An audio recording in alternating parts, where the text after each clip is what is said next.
Na terceira tentação, o diabo levou Jesus ao topo de uma montanha bem alta e mostrou os reinos do mundo em toda a sua glória. Te darei tudo isso se você se ajoelhar e me adorar, disse o diabo. Pela terceira vez, Jesus rejeitou a proposta de Satã. Adorarei o Senhor Deus e servirei apenas a Ele.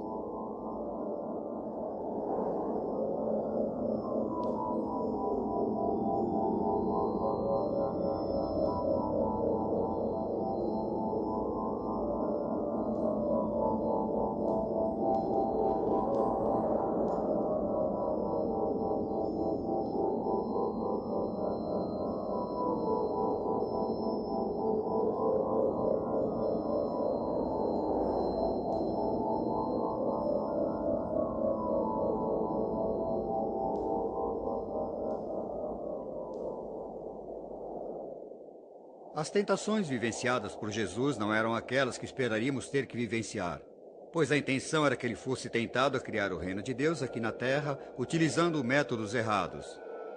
A primeira tentação, transformar pedras em pão, foi a tentação de obter sucesso por meios econômicos. Alimente o povo, lhes ofereça bem-estar material e você os conquistará. Essa é a mentira da filosofia marxista, que existe uma resposta na economia para as necessidades humanas. Jesus sabia que a humanidade teria que beber da água viva que somente ele forneceria, e só então ele estaria verdadeiramente satisfeito. A segunda tentação foi para que Jesus criasse seu reino impressionando a multidão. Apresente-lhes um show, mas esse método sempre estará fadado ao fracasso. Deus criou o homem com vontade própria, assim como emoções. Deus quer que nós o amemos e o sirvamos com a nossa mente, e não apenas porque vimos um show. A última tentação foi para que Jesus se comprometesse. Construa o reino de Deus usando a política ao invés de meios espirituais. Mas Jesus se recusou a reconhecer a grandeza do diabo, pois ele sabia que o pai de todos os mentirosos estava mentindo. Os reinos do mundo não lhe pertenciam e, portanto, o diabo não os poderia lhe oferecer. Jesus teria que ganhar o mundo, não com a ajuda da espada, mas sim com a cruz.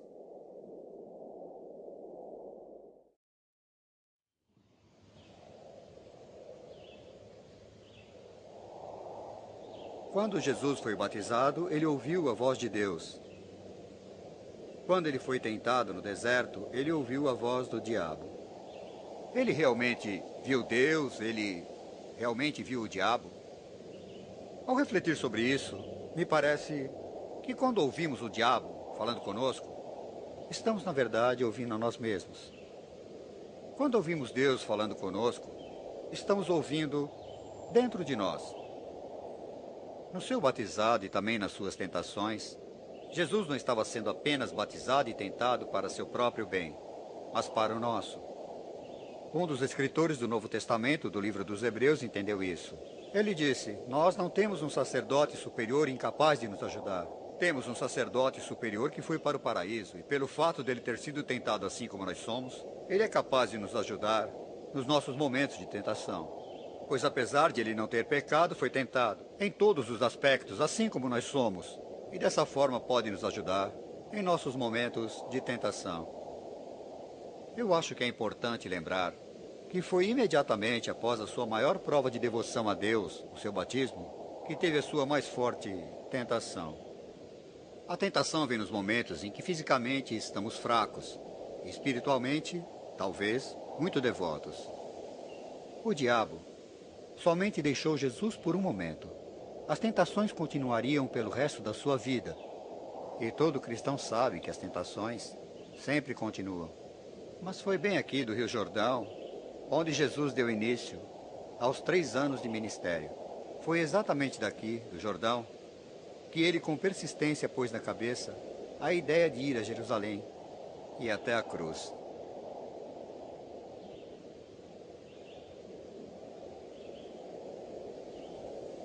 Distribuição Mundial Filmes.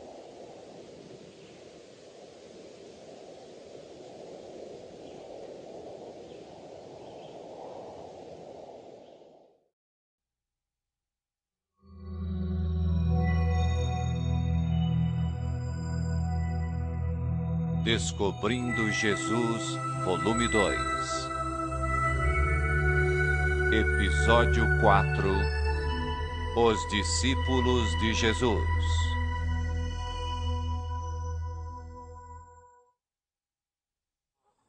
Versão brasileira, Estúdio Áudio Brasil.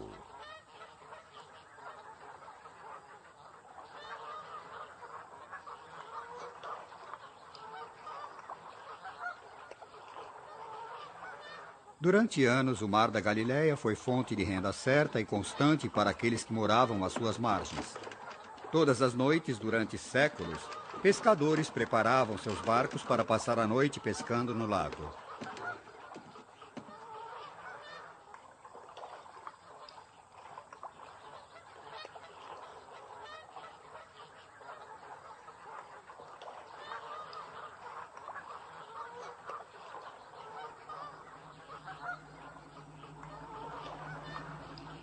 Este pier, no Kibbutz Gnossar, norte da Tibéria, é o lar de mais uma das mini-frotas de barco ao redor das margens do lago. Esta noite, eles estão em busca de peixes como sardinhas, que são atraídas para as redes pela luz de candeeiros no fundo dos 4 pequenos barcos. Esses barcos são puxados por um barco maior enquanto a rede é jogada.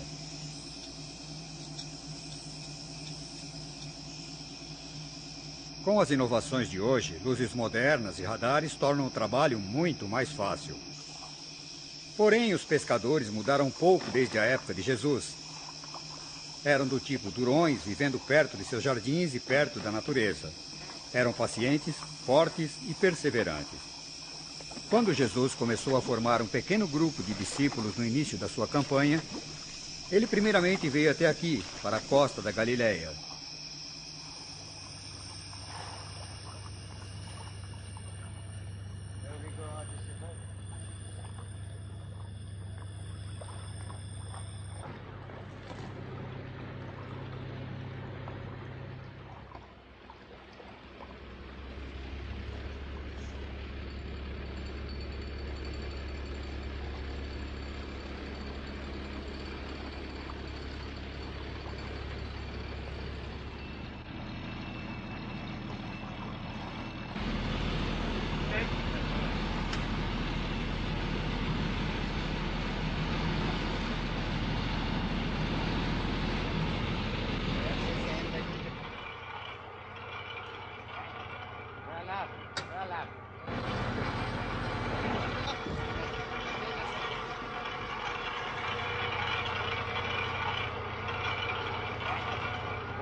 Após seu batismo no Rio Jordão, próximo ao Mar Morto, Jesus seguiu viagem para o norte. E de acordo com o Evangelho de João, ele foi do Jordão, em Judia, até a Galileia, no norte. Nessa frase simples existe uma história incrível de mudança. A viagem levou 3 dias. Ele percorreu aproximadamente 35 quilômetros por dia ao longo do Vale do Rio até o Planalto da Galileia e até chegar ao lago. Após uma rápida estadia em sua cidade natal de Nazaré, ele se mudou para a cidade à beira do lago.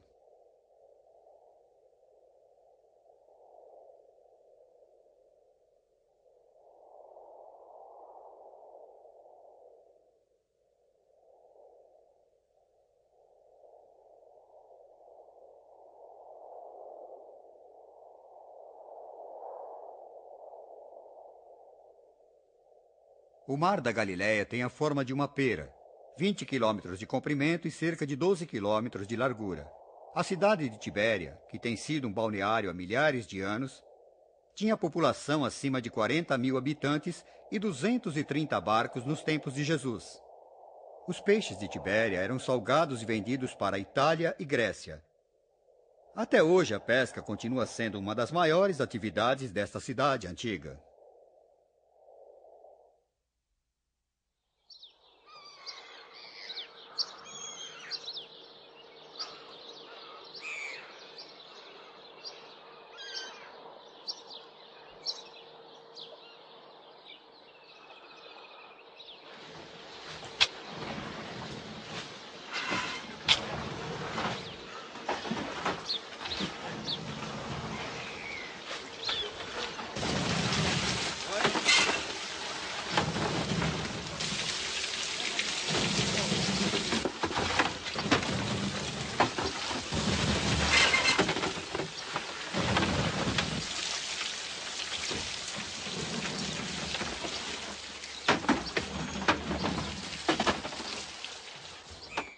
Após o seu batismo ao sul do Mar Morto, Jesus deixou a região do Rio Jordão e veio até aqui, ao Lago Galileu.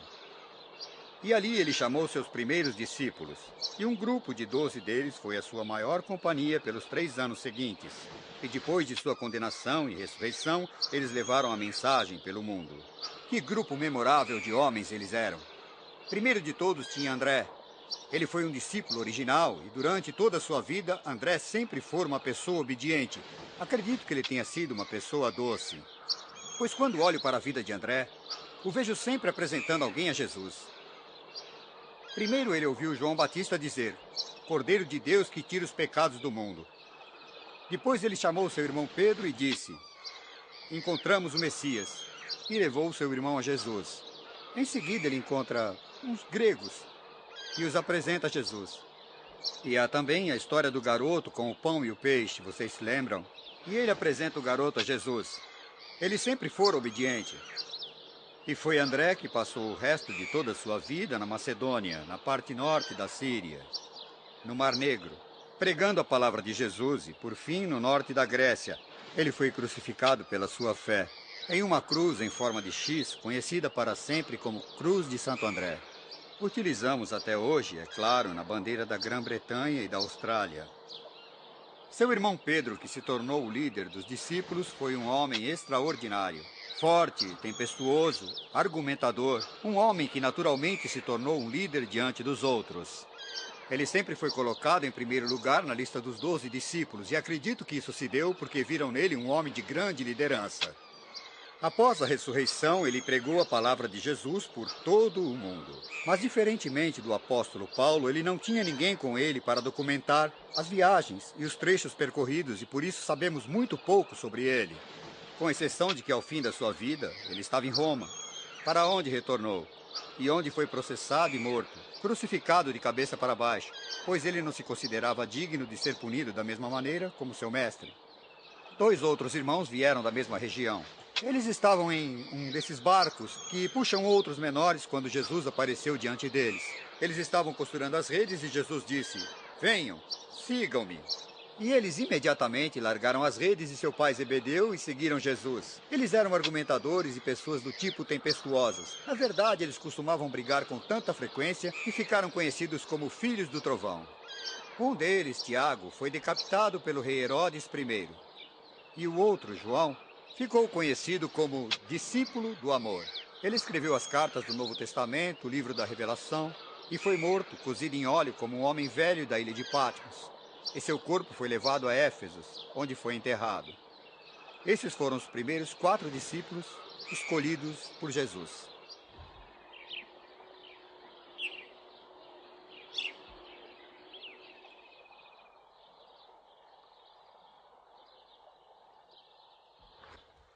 O 5º discípulo escolhido por Jesus foi Natanael Bartolomeu. Algumas inscrições se referem a ele com outro nome que não Natanael Bartolomeu. Era um homem de grande integridade, segundo João. Jesus o chamava de um verdadeiro israelita. Era também bastante corajoso e foi a Albânia, onde por fim foi açoitado até a morte por causa de sua fé. Depois o próximo foi Tiago, filho de Alfeu, um irmão de Mateus, pois Mateus também tinha um pai conhecido como Alfeu. Era também muito corajoso. Deu sua vida por sua fé. Foi a Pérsia, onde foi crucificado. Haviam 2 Judas, um que é sempre mencionado como aquele que não o Judas Iscariotes, para deixar claro que não foi aquele que traiu Jesus, e o outro Judas, o Iscariotes. O primeiro Judas, não o Iscariotes, o Judas Tadeu, como era frequentemente chamado, foi um homem que esteve sempre muito perto de Jesus, um discípulo muito amigável e muito dedicado. Por fim, pregou na Mesopotâmia e na cidade de Jericó foi morto com golpes de machado e pedras. O outro Judas, claro, era o Judas Iscariotes. Ele era o único apóstolo procedente da Judéia, e sempre foi uma pessoa trágica e solitária. Os outros vieram da Galiléia, da região próxima do mar, mas ele veio do extremo sul. Sempre foi uma pessoa enigmática e um homem que em toda a sua vida deixou enorme dúvida para as pessoas que tentam entender por que ele traiu Jesus. Sempre apareceu, por último na lista de discípulos, com a eterna descrição de que fora ele quem traiu Jesus. Ele era o tesoureiro do pequeno grupo e sempre foi muito cuidadoso e econômico com o dinheiro. Por que ele traiu Jesus? Bem, voltaremos a esse assunto depois, em outro episódio. Mas tudo o que sabemos é que seu remorso por trair Jesus fora tão grande que na noite em que Jesus foi crucificado, ele saiu de casa. E usando seu próprio cinto, ele se enforcou em um galho de árvore no alto de um enorme penhasco. Os escritores contam que o cinto quebrou e ele caiu sobre um grande rochedo. E utilizando as palavras da Bíblia, todas as suas vísceras se derramaram.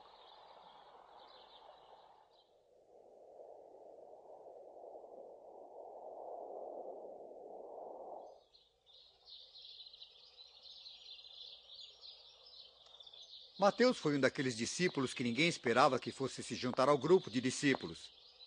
Ele era funcionário público, trabalhava para o governo romano e era responsável pela tributação bem aqui em Cafarnaum. Ele costumava cobrar impostos das pessoas, seja lá qual fosse o tipo de comércio. Havia imposto para os produtos que chegavam na comunidade, imposto anual para o sal produzido, para o peixe pescado. Normalmente pagava-se 5% nas vendas em geral e 12% nos artigos de luxo. A arrecadação de impostos significava ganho em cima de ganho.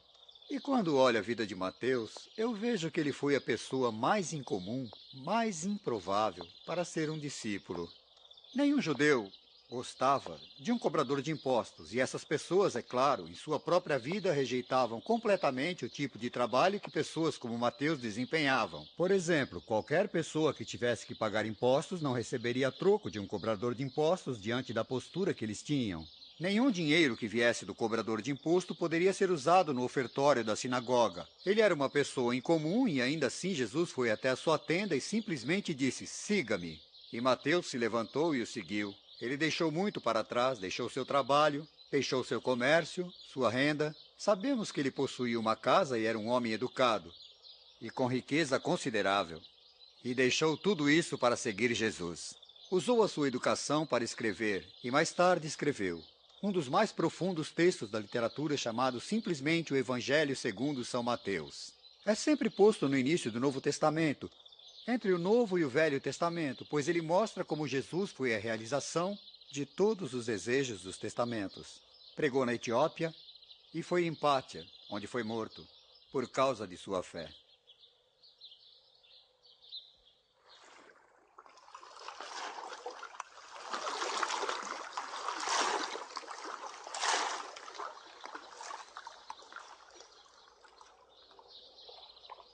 Jesus chamou 3 outros discípulos da região do lago da Galiléia.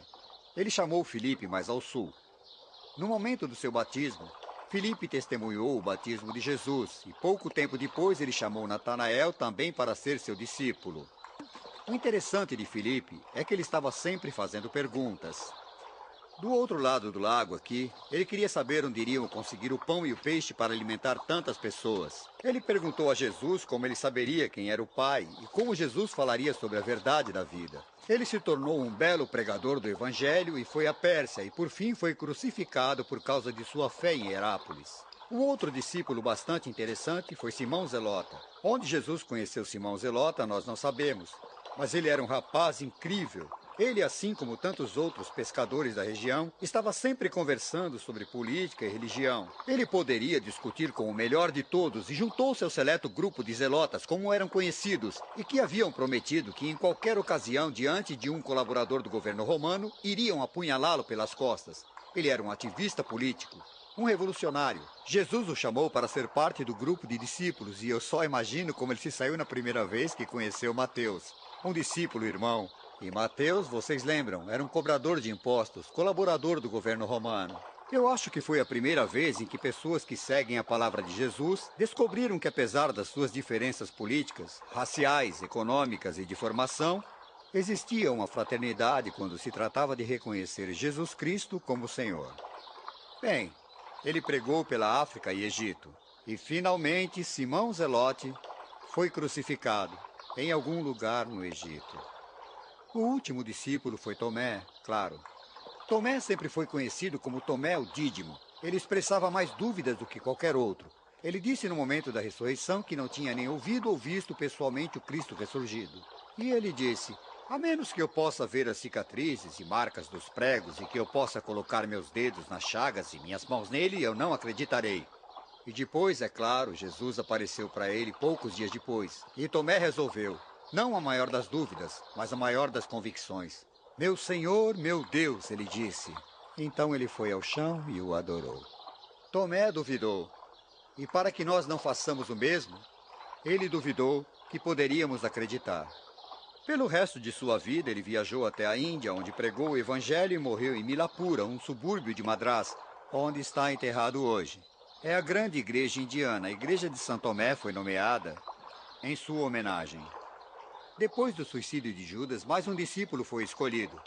Ele foi testemunha da ressurreição e conheceu Jesus pessoalmente. Ele se chamava Matias e foi pregar na Mesopotâmia, onde morreu com fé. Bem, esses foram os homens que se tornaram os primeiros discípulos e seguidores de Jesus.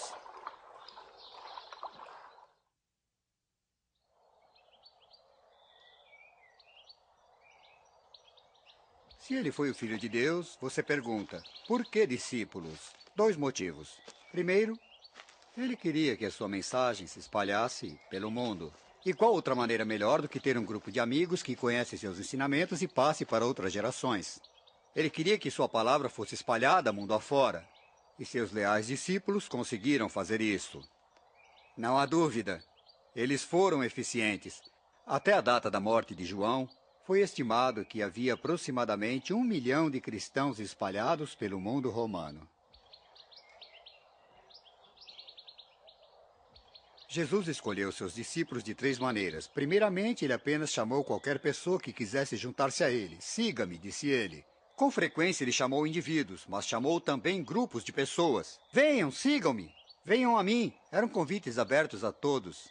E então, depois de chamá-los, ele escolheu diante dos que queriam segui-lo, aqueles para quem ele ensinou com mais cuidado. Muitos são chamados, poucos serão escolhidos, disse ele. E diante do grande número de convidados e do pequeno grupo de escolhidos, ele então selecionou um grupo ainda menor que seriam os seus apóstolos. Queriam levar sua mensagem pelo mundo. Selecionou essas pessoas para levar a sua mensagem, para pregar, ensinar, curar, ir pelo mundo, proclamando o Evangelho. Em uma ocasião, ele enviou para os morros que rodeavam o lago 70 pessoas para pregar, ensinar e curar. E depois, é claro, ele escolheu e selecionou os 12, que não seriam mais chamados de discípulos, mas sim de apóstolos. Esses 12 viajaram com ele durante 3 anos por toda a Galiléia. E enquanto viajavam com ele, passavam dias e noites. Noites de oração nas montanhas, dias ensinando e pregando, trabalhando nas sinagogas, sempre falando para multidões. Todos os anos iam a Jerusalém. E claro, sempre que se distanciavam dessa comunidade aberta e cosmopolita da Galiléia, até as altas montanhas de Jerusalém, para o ortodoxo da fé religiosa, lá encontravam oposição. E cada vez que Jesus for atacado, por causa da sua atitude liberal diante das antigas doutrinas, ao ser crucificado, seus discípulos com medo fugiram. Um o negou, um o traiu, e os outros fugiram. Mas o impacto da ressurreição foi tamanho que eles voltaram com coragem e determinação e levaram sua mensagem por todo o mundo, proclamando o Evangelho.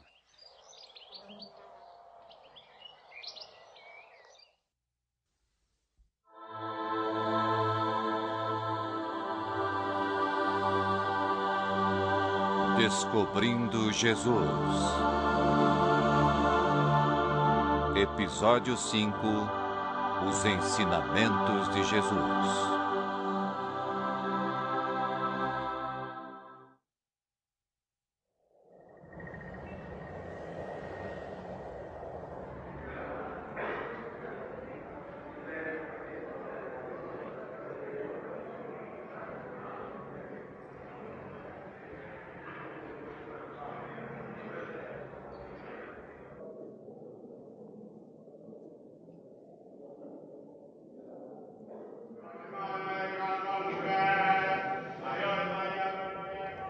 Estamos aqui na parte mais sagrada do mundo ocidental do templo, planejado e construído pelo rei Herodes. Para o povo judeu de todo o mundo, este aqui é o centro da devoção e da afeição pela leitura dos escritos de pergaminho. Este é o Salão dos Escritos, onde os famosos e lindos textos antigos do Toral das doutrinas estão guardados. Essa parede do templo foi construída pelo rei Herodes durante a vida de Jesus. A parede do templo tem 600 metros de altura e acima de nossas cabeças, o grande templo foi construído. Foi para este templo que Jesus veio quando criança e foi aqui que ele discutiu questões sobre as doutrinas com os grandes doutores da fé. Aqui nos escritos do Torá estão guardados 5.000 anos de história judaica e crença religiosa. Jesus conhecia esses escritos. Ele os leu e ensinou a partir deles. E foi com sua interpretação das novas promessas de Deus sobre a graça e o amor, vistas sobre a fé, que o levaria a conflitos com os rabinos ortodoxos e com as desigualdades de seus dias. Aquela nova interpretação o levaria por fim ao desenvolvimento do cristianismo proveniente do judaísmo. Logo, a incrível base do ensinamento cristão se iniciou bem aqui, nos escritos do mundo ocidental do templo do rei Herodes.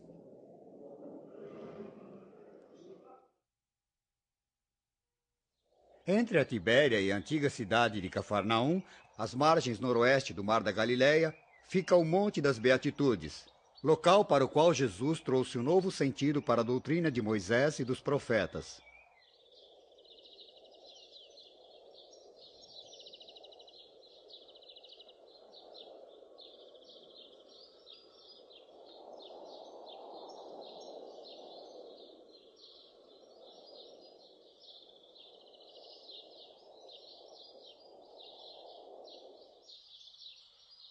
Foi nesse verde monte de grama, aqui no lugar chamado de Monte das Beatitudes, que Jesus deu ao mundo alguns dos seus ensinamentos mais revolucionários, que jamais foram conhecidos pelo homem. Hoje, um belo asilo e uma linda igreja.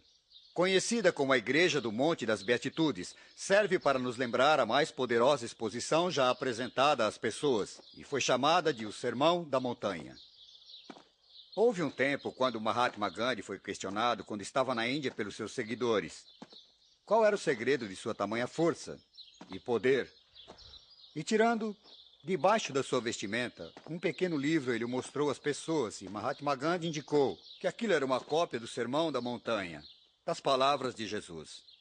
Depois de refletir durante um tempo, os ensinamentos de Jesus me parecem ser tão diferentes de qualquer pessoa e tenho certeza que você concorda. Para começar, são informais. Não eram como de um professor na universidade que escreveu livros, apresentou palestras e escreveu longas dissertações. Seus ensinamentos eram bastante informais e ele andava enquanto falava com as pessoas, embaixo de uma árvore ou à beira do mar. Ele era um professor criativo e falava sobre a vida e sobre as coisas que as pessoas podiam ver ao seu redor. Pássaros no ar, lírios no campo. Ele era bastante visual, capaz de falar sobre um lavrador a caminho do trabalho ou um semeador e suas sementes. E as pessoas podiam ver os ensinamentos nas suas mentes. Mas eram ensinamentos bastante autoritários. E ele era capaz de dizer às pessoas, vocês ouviram de outra forma, mas eu estou dizendo para vocês. E havia uma certa autoridade naquilo que Jesus dizia. Era bastante simples. E todos podiam entendê-lo. É claro que aí está o segredo dos ensinamentos de Jesus. Eram tão simples que até uma criança poderia entendê-los, e tão profundos que até o mais sábio dos homens não o dispensaria. Me parece que os ensinamentos de Jesus eram como explosivos com longos fusíveis. Você começa a pensar, e pensa mais um pouco, e eis que de repente ele explode, com longos e maravilhosos poderes.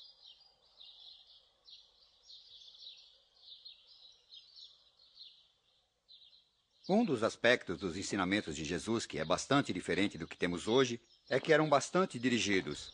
Não eram ensinamentos do tipo despojado, silencioso, reflexivo de tantos psicólogos e psiquiatras que nos coloca sentados em grupos para compartilhar nossa ignorância. Jesus costumava dizer às pessoas o que elas deveriam fazer. Observe as palavras. Vão, preguem, façam, rezem, perdoem. São todos verbos de ação nos dando instruções para viver. E uma última coisa que eu gostaria de mencionar é que os ensinamentos de Jesus eram tão práticos e tinham a ver com o aqui e agora. Não eram coisas que iriam gerar benefícios após a morte, ou coisas que iriam fazer toda a diferença a médio ou a longo prazo. Apesar de tais coisas estarem inclusas nesses ensinamentos, mas envolviam coisas do tipo como viver a sua vida na Terra agora, com vizinhos difíceis, com pessoas que são chatas por terem autoridade sobre você, ou então como você lidar com a vida tendo baixa renda, ou como conseguir se manter quando se está desempregado. O milagre dos ensinamentos de Jesus é que em todas as gerações, todos os acharam muito práticos.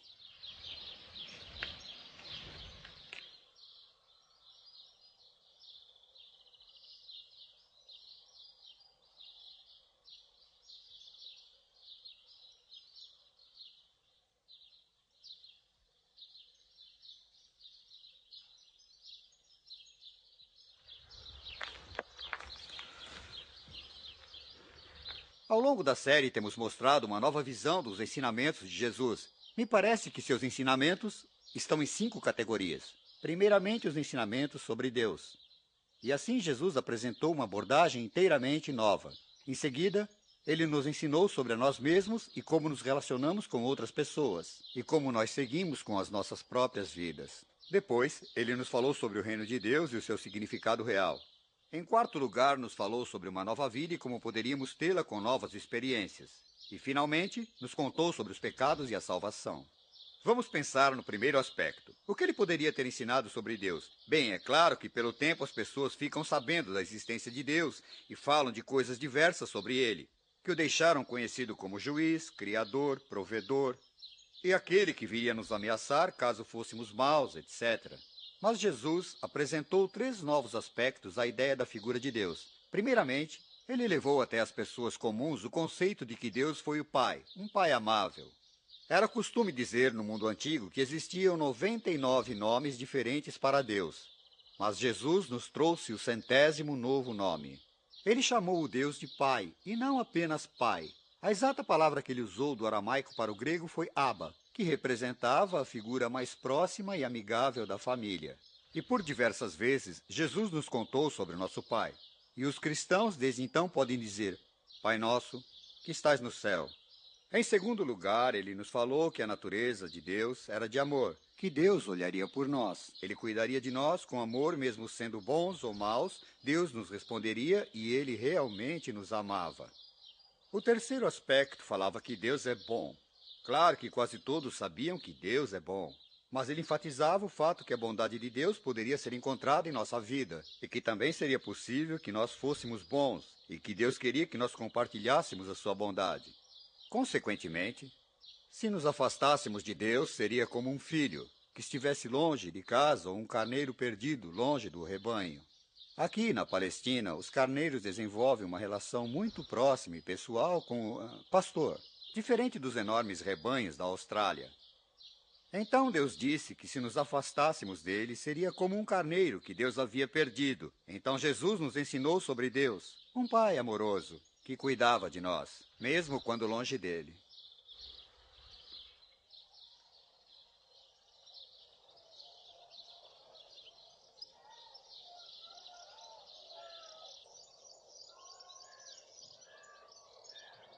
E quando Jesus encontrou uma pedra apropriada, ele sentou-se com suas costas viradas para o vento e se dirigiu à imensa multidão, e falou em uma das mais marcantes coleções de ditos já registrada na humanidade. Ele nunca esqueceu. Ele disse: Felizes de vocês que são pobres de espírito, pois vocês herdarão a terra. Felizes de vocês que têm a mente humilde e pura, pois vocês verão Deus. E ele falou sobre a natureza dessa alegria que nós teríamos. Depois refletiu sobre as doutrinas do Antigo Testamento e disse: Já ouviram o que foi dito? E então listou algumas coisas. O adultério, por exemplo. Já ouviram o mandamento: Não cometerás adultério. Mas eu vos digo: nem olhem para uma mulher com luxúria, pois já estarão cometendo adultério no coração.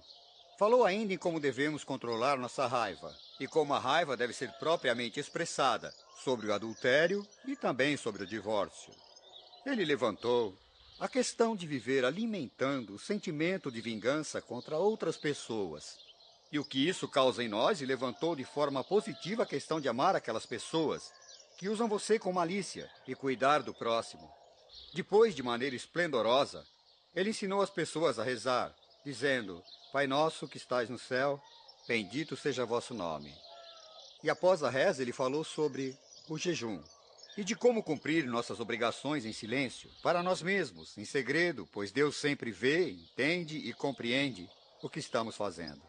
E depois, de forma magnífica, ele nos falou sobre a ansiedade e a preocupação, principalmente sobre posses e objetos, sobre rendas, roupas, comida e bebida, e como nós parecemos como flores no campo, confie que Deus retribuirá.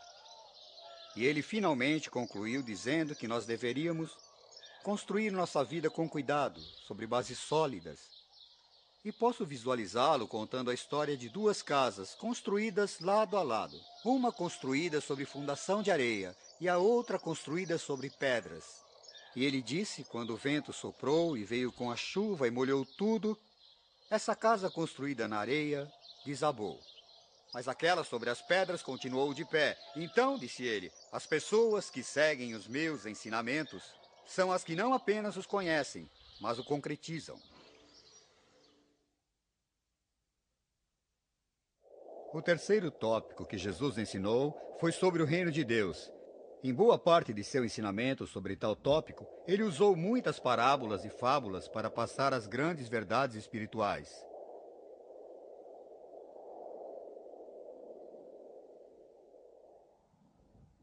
A história do semeador, cujas sementes foram jogadas em 3 tipos diferentes de solos, sempre foi muito conhecida pelos seus ouvintes. Jesus disse que o reino de Deus era como um homem que saiu para o campo e espalhou algumas sementes. Algumas das sementes caíram sobre pedras, e já que não havia nenhuma camada de terra, elas logo secaram e morreram. Outras caíram no solo de espinhos, e apesar de terem germinado e começado a crescer, foram logo sufocadas pelos espinhos que cresciam ao seu redor e morreram.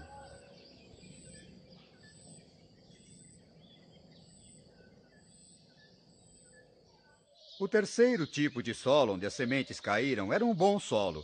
Havia bastante água e terra, e as sementes foram capazes de germinar e crescer fortes e produzir uma bela colheita. Os discípulos pediram a Jesus que explicasse essa parábola para eles. O ponto que Jesus queria chegar era que apenas aqueles que realmente querem servi-lo e estão dispostos a usar o tempo para conseguir uma boa fundação farão parte do reino de Deus. Esse ensinamento sobre o reino de Deus era central a todos os ensinamentos de Jesus. Mateus, como um bom judeu, evitava usar a palavra Deus e preferiu se referir ao reino dos céus.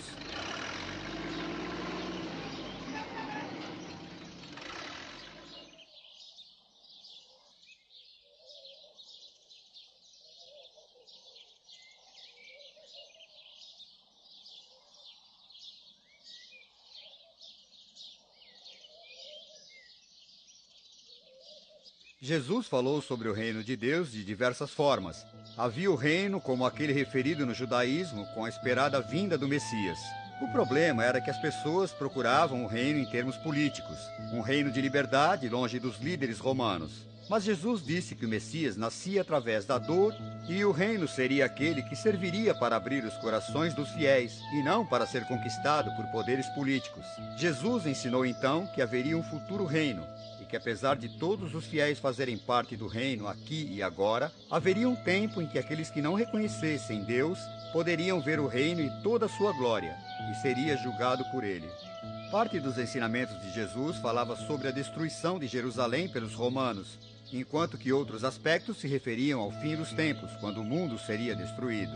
O reino de Deus, então, é aquele que fica no coração das pessoas, tanto agora quanto no futuro e na eternidade.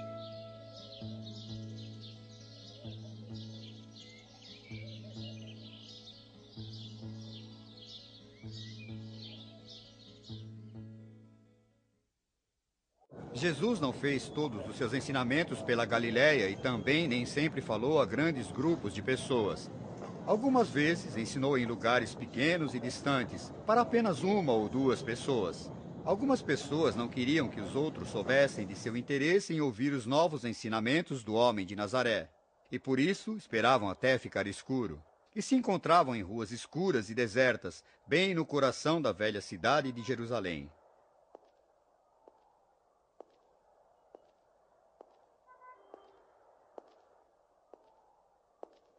Em uma noite fria e escura, pelas ruas desertas da velha Jerusalém, a figura sombria de um fariseu caminhou para ver Jesus.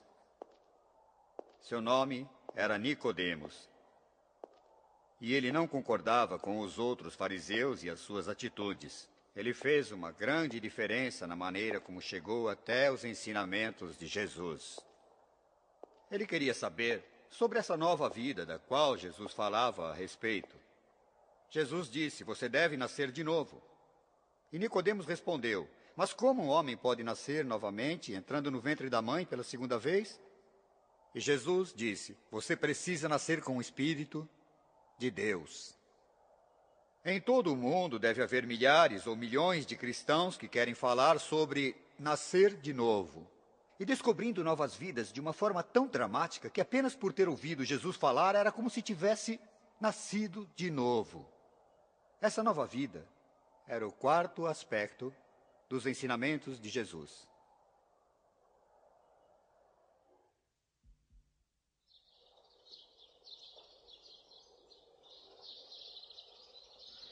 O quinto e último aspecto dos ensinamentos de Jesus tinha a ver com assuntos complicados de pecado e salvação. É um assunto delicado, pois, honestamente, no mundo ocidental, fazemos confusão nos ensinamentos de Jesus no quesito pecados. Vocês sabem que fizemos uma longa lista de pecados que não devemos cometer, mas Jesus nunca chegou a escrever uma lista com coisas que não devemos fazer. Ele não trouxe, nunca apresentou uma nova lista de mandamentos daquilo que não devemos fazer. Ao invés disso, ele nos ensinou sobre a verdadeira natureza do pecado. O pecado não é fazer algo errado, mas pecado é estar distante de Deus, estar alienado de Deus, como um carneiro que foi perdido. Então, em seus ensinamentos, ele frequentemente citava situações do carneiro que se perdeu e ficou separado do resto do seu rebanho. Ou sobre um filho mais novo que saiu de casa e cujo pai ficou preocupado com ele. Estar separado de Deus, ou estar alienado de Deus, significa estar longe do lugar que realmente pertencemos. E o significado real do pecado é estar longe de Deus. Deus nos ama, Ele nos criou e quer que sejamos únicos com nós mesmos. Mas se você estiver longe de Deus, você está fora de si, está alienado. Psiquiatras de Nova York, a Sydney, que sempre conversam com muitas pessoas, querendo saber como eles podem encontrar reconciliação e como podem encontrar unidade com eles próprios, com o mundo onde vivem e com outras pessoas e com Deus. Este é o verdadeiro significado da salvação. Estar salvo significa estar completo, ter sido trazido de volta novamente, trazido de volta a Deus e ser o único consigo mesmo. Os psiquiatras estão sempre nos falando sobre a verdadeira natureza dessa salvação. E Jesus veio para ajudar as pessoas a serem únicas, umas com as outras e com Deus. Vejam, o que acontece é que nos preocupamos com coisas que não temos, coisas que temos. Nos preocupamos com roupas, comida, nosso trabalho, emprego, entre outros. E Jesus falou que simplesmente a verdadeira lição não era se preocupar com objetos materiais. Ao final de seu sermão na montanha, ele disse: por que você se preocupa com roupas e comida e todas as outras coisas? Deus cuida dos pássaros no ar e das flores no campo. Confie em Deus, Ele cuidará de você. E ele continuou: ao invés disso, a coisa mais importante é estar bem com Deus, estar reconciliado com Deus. Por isso lhe disse que primeiro devemos procurar o reino de Deus e todas as outras coisas serão nossas também. A ideia essencial é que podemos ser únicos com nossa alma, com nosso meio ambiente e com outras pessoas e com Deus. Eis as boas novas, eis o evangelho que Jesus nos trouxe.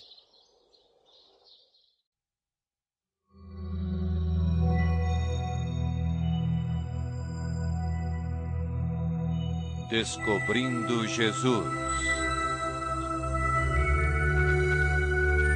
Episódio 6. As curas de Jesus.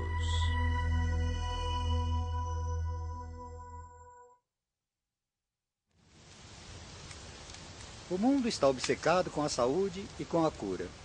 Em qualquer sociedade, o curador é sempre uma pessoa importante. Mas acredito que não deva haver nenhuma outra sociedade mais consciente sobre saúde e cura do que a nossa geração. Na nossa geração, exigimos que até o governo nos pague para nos manter saudáveis. Nos tempos de Jesus, não havia plano de saúde ou benefícios do governo para os doentes. Ao invés disso, eles procurariam o curador, e Jesus, muito rapidamente, ficou conhecido como um grande médico. E multidões vieram de outros vilarejos para que Jesus os tocasse e colocasse suas mãos sobre eles e os tornassem plenos. E lemos que talvez ele tenha tornado todos plenos. Na sinagoga da sua terra natal, Nazaré, Jesus ensinava o sermão encontrando um pedaço na Escritura que dizia que o Espírito do Senhor está sobre mim, pois ele me escolheu para trazer boas novas para os pobres, recuperação e dar visão aos cegos. E ali naquela passagem, ele se definiu em sua campanha como um curador. E as pessoas foram até ele. Na Bíblia, seus dois papéis, tanto como pregador quanto médico, estavam intimamente ligados. Rezava-se por saúde e Deus o curava. Uma era a função de pregador e a outra a de resultados médicos. Lemos sobre 30 pessoas curadas por Jesus, mas enormes multidões o procuraram também. Neste episódio de Descobrindo Jesus, iremos examinar 4 curas que foram típicas curas de Jesus.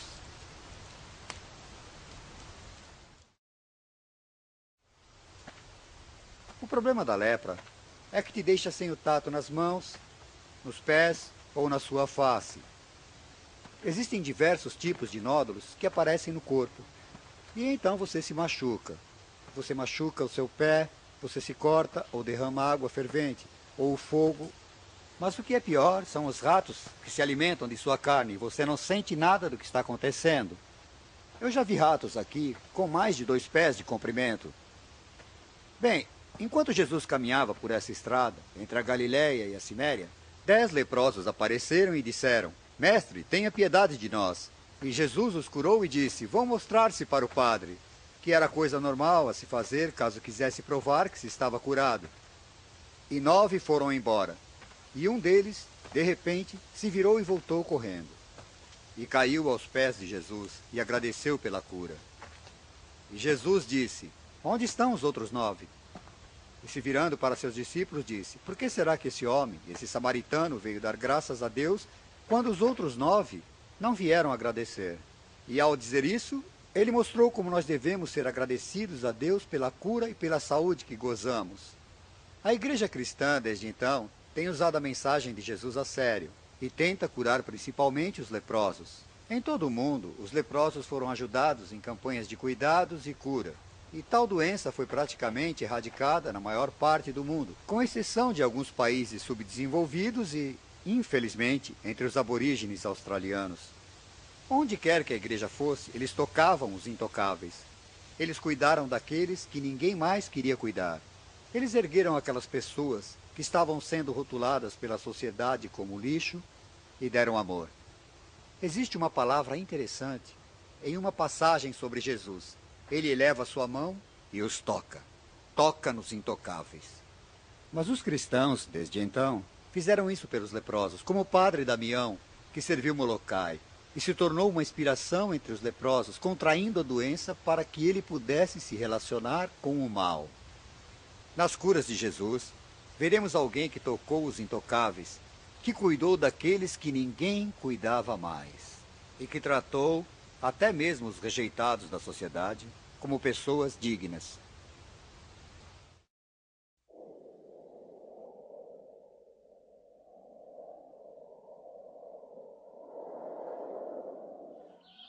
Estou em uma das mais memoráveis invenções da engenharia do mundo antigo, conhecida como Túnel do Rei Ezequias. No ano de 680 a.C., o rei Ezequias ordenou que os engenheiros cavassem esse túnel, que percorre 1.750 pés aproximadamente. Em 1880, restava, portanto, apenas uma pequena porção do túnel com a entrada de um pouco de água. Arqueólogos encontraram o túnel de 12 pés.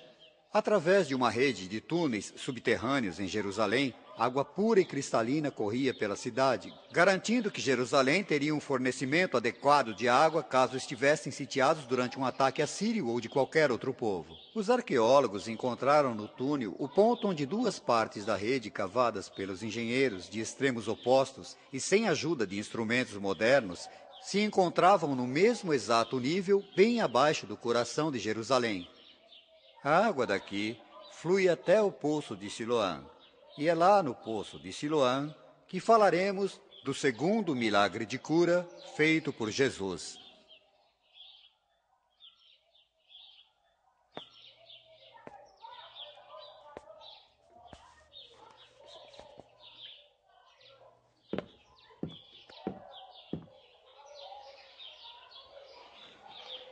A cegueira foi um dos fatores de exclusão do mundo antigo, e ainda é em alguns países em desenvolvimento. Um cego é rejeitado e alienado pela sociedade, e dessa vez não pelo que a sociedade faz para ele, mas pelo fato deles mesmos serem incapazes de trabalhar para seu sustento e de obterem um lugar na sociedade, e havia muitos cegos no tempo de Jesus. Enquanto caminhavam, Jesus avistou um homem cego, e seu coração se encheu de compaixão. Um discípulo disse: Mestre, o que causou a cegueira desse homem? Foi um pecado dos seus pais ou algo que ele fez? E Jesus se recusou a falar com aquele homem como se ele fosse um mero caso. Ao invés, ele olhou para o homem com compaixão e depois cuspiu no chão. e misturou com um pouco de terra. Os judeus acreditavam que a saliva continha poderes de cura, e com isso ele pôs nos olhos do homem e disse: "Agora vá lavar no poço de Siloã." E o homem foi e lavou, bem aqui no poço de Siloã, e pôde enxergar.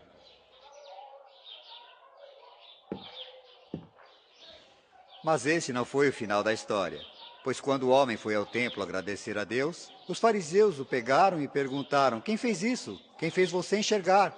E ele disse: "Eu não sei quem ele era, mas acho que era um profeta." E isso deixou as coisas ainda piores. E por fim eles jogaram o rapaz e seus pais para fora do templo. Estavam aborrecidos pelo fato de Jesus tê-lo curado no dia sabático. Eles eram tão cheios de regras e de leis que nem mesmo se importavam que um homem tenha sido curado da sua cegueira. Isso lembra que a coisa mais importante para as pessoas são as necessidades delas. Foi isso que eu aprendi quando Jesus curou um homem cego, aqui no poço de Siloã.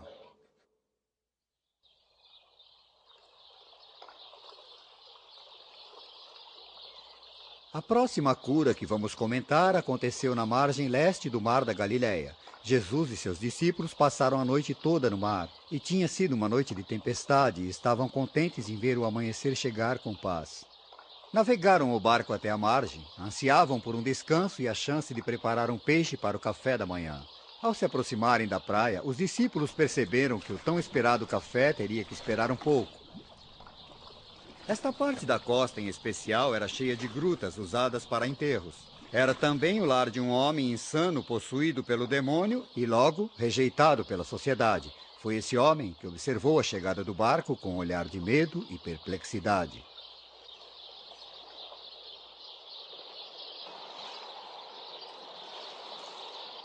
Quando os discípulos estavam prontos para começar a preparar o café da manhã, o homem que muitas vezes fora amarrado com correntes e cordas e estivera desnudo por muito tempo, gritou: "Jesus, Filho de Deus Todo-Poderoso, o que você fez comigo? Não me condene!" Jesus olhou para o homem com compaixão.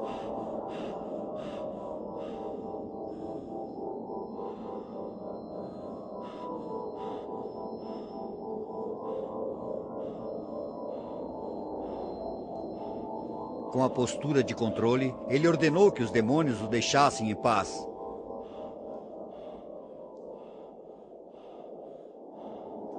Ao dar a ordem, os demônios o lançaram para longe e o deixaram deitado no chão, exausto.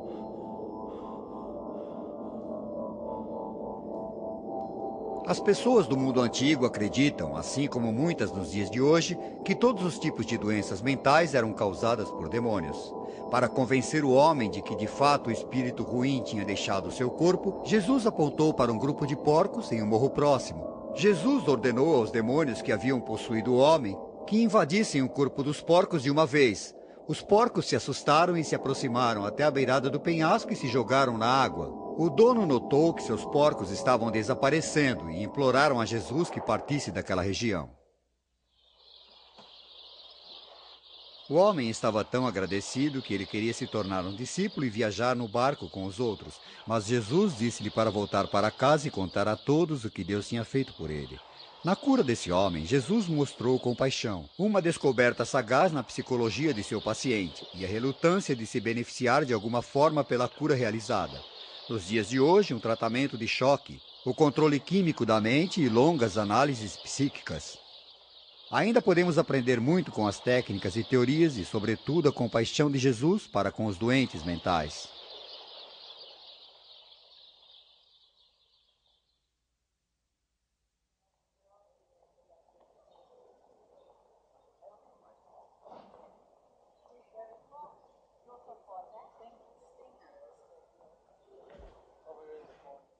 A última das curas que vamos relatar ocorreu aqui em Jerusalém, bem na sombra do grande templo.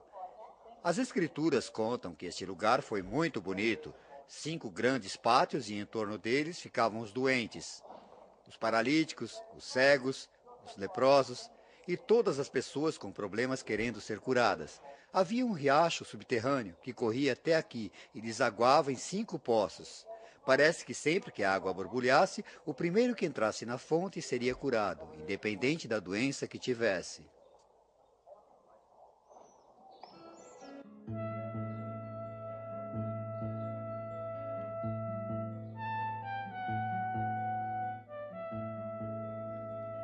Os arqueólogos descobriram as ruínas do que eles acreditavam ser os poços mencionados na Bíblia como os poços da Bestaida. Existem ainda dúvidas em torno do local onde os doentes se posicionariam na espera para entrar no poço.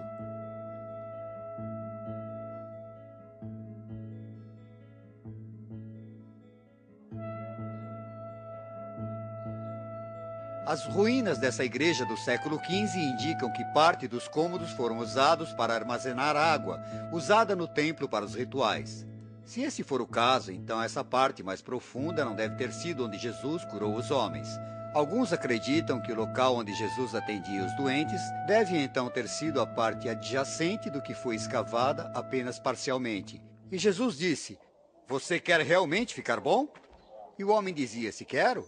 Estive aqui todo esse tempo, mas o problema é que toda vez que eu vou entrar na fonte, a água borbulha. Uma outra pessoa entra antes de mim." E Jesus olhou para aquele homem com tamanha compaixão.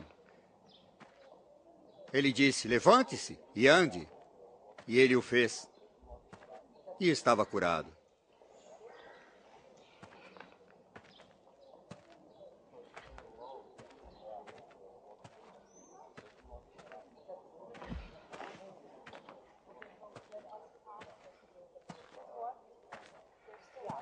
Vocês talvez devam questionar porque em um lugar de cura, Jesus perguntou ao homem se ele queria ser curado.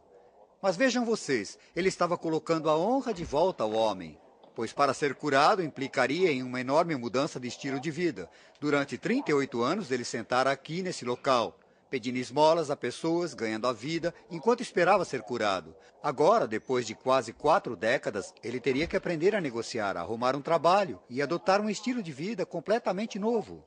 E muitas pessoas não podem lidar com isso. Até mesmo pedintes de hoje em dia não sabem lidar com uma mudança repentina de vida. Então Jesus colocou a responsabilidade de volta nele. "Você quer ser curado?" disse ele. E o homem, obviamente, disse que sim. E quando Jesus disse que ele poderia levantar e andar, o homem o fez. Haviam negras nuvens pelo céu. Na corte dos ortodoxos que vieram e viram um homem andando e disseram: aquele homem está quebrando o dia sabático." E foi quando eles planejaram como se livrar de Jesus.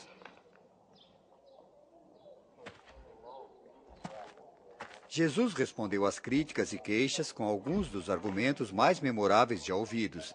Ele argumentou que era filho de Deus e que entendia a vontade de Deus e que estava curando as pessoas, pois acreditava que saúde e plenitude faziam parte da vontade do Pai. Bom, analisamos 4 das curas de Jesus. E vocês provavelmente devem ter algumas perguntas. Me parece que existem 3 perguntas básicas. A primeira de todas é: quando Jesus curou? Foi durante o tempo em que as pessoas achavam que o pecado e a doença caminhavam lado a lado? Foi no tempo em que, se quisesse ser curado e se tornar pleno, você teria que pedir perdão pelo seu pecado? Depois, vale a pena questionar porque Jesus curava. Pois Jesus não curou por nenhum dos motivos que os curadores de qualquer outra geração usariam. Ele não queria dinheiro, ele não queria a reação das pessoas, nenhum poder pessoal, nada disso. Ele simplesmente as curava, para tentar deixar as pessoas saudáveis. A terceira pergunta, creio eu, diz respeito a como Jesus curou. Existem 2 aspectos nesse caso. Primeiro, a questão da fé, que era frequentemente importante. Algumas vezes era fé nele, e sem ela não haveria milagres. Por exemplo, quando ele estava em Nazaré, foi dito que não seria possível realizar nenhuma cura ali, porque não havia fé. Às vezes era no seu método, como por exemplo, quando ele perguntava ao homem para cuspir no chão e pôr um pouco de lama nos olhos. Era o método. E nós, no mundo moderno, temos fé em tratamentos, em médicos, nas máquinas e equipamentos de última geração. Algumas vezes era fé em outras pessoas que o rodeavam, então a pessoa morava em um ambiente de fé. O segundo aspecto era que o perdão era frequentemente muito importante. A pessoa que tinha o ônus da culpa teria que se desviar dele e, ao invés, obter o sentimento de liberdade e perdão. Bem, os cristãos hoje em dia podem usar alguns aspectos que Jesus nos mostrou em suas curas. Por exemplo, é possível para você, assim como para qualquer outra pessoa, ter as mesmas atitudes de Jesus. Primeiramente, ele sempre considerava a dignidade da pessoa, seja a mulher que estava doente ou o pobre homem cego. Ele sempre olhava para a pessoa e considerava-a como uma pessoa digna. O segundo ponto é que Jesus tinha um senso de compaixão para com os que estavam sofrendo, como o jovem rapaz que era epilético. A terceira questão é que ele era capaz de liberar o poder da fé. E qualquer um de nós é capaz de fazer isso. Lembram quando ele disse: "Filha, a sua fé te fez melhor. Vá em paz." Em todos esses momentos, Jesus cooperou com Deus, ajudando as pessoas a serem plenas. E mesmo em um país como o nosso, com a sociedade contemporânea, mesmo com benefícios médicos, precisamos estar bem emocionalmente, fisicamente, psicologicamente. E isto é parte da campanha de Jesus: te fazer pleno.